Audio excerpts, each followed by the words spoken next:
Israel के प्रधानमंत्री Benjamin Netanyahu ने मंगलवार को गाजा युद्ध के दौरान विश्वास में कमी के कारण रक्षा मंत्री योव गैलेंट को बर्खास्त कर दिया। उनके कार्यालय ने ये जानकारी दी। नेतन्याहू और गैलेंट के बीच पिछले कुछ महीनों से मतभेद थे, खासकर 7 अक्टूबर 2023 को इजराइल पर हमास के हमले के बाद इजराइल की सैन्य कार्रवाई को लेकर। नेतन्याहू ने कहा कि युद्ध के दौरान, विशेष रूप से इस समय, प्रधानमंत्री और रक्षा मंत्री के बीच पूर्ण विश्वास जरूरी था। हालांकि पहले कुछ महीनों में उनके बीच अच्छा काम हुआ, लेकिन बाद के समय में वह विश्वास कमजोर हो गया, जिसके परिणामस्वरूप बर्खास्तगी का फैसला लिया गया। नेतन्याहू ने ये भी बताया कि विदेश मंत्री इजराइल कैट्ज को नए रक्षा मंत्री के रूप में नियुक्त किया गया है, क्योंकि उन्होंने अपनी क्षमताओं और राष्ट्रीय सुरक्षा में अपने योगदान को साबित किया है।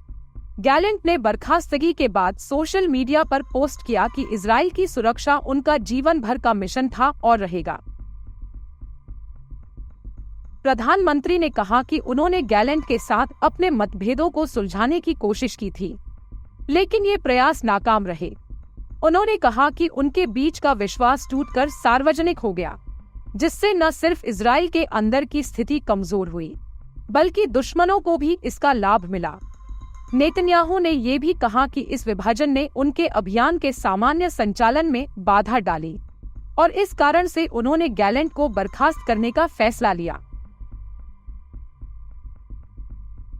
बता दें कि गैलेंट की बर्खास्तगी से तेल अवीव में जोरदार प्रदर्शन हो रहा।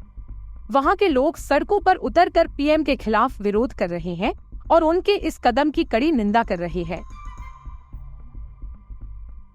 इजराइल ने 7 अक्टूबर को हमास के हमले के बाद गाजा में सैन्य अभियान शुरू किया, जिसमें 1206 इजरायली नागरिकों की मौत हुई, जबकि इजराइल के जवाबी हमले में फिलिस्तीनी क्षेत्र में 43,391 से अधिक लोग मारे गए, जिनमें से अधिकांश नागरिक थे।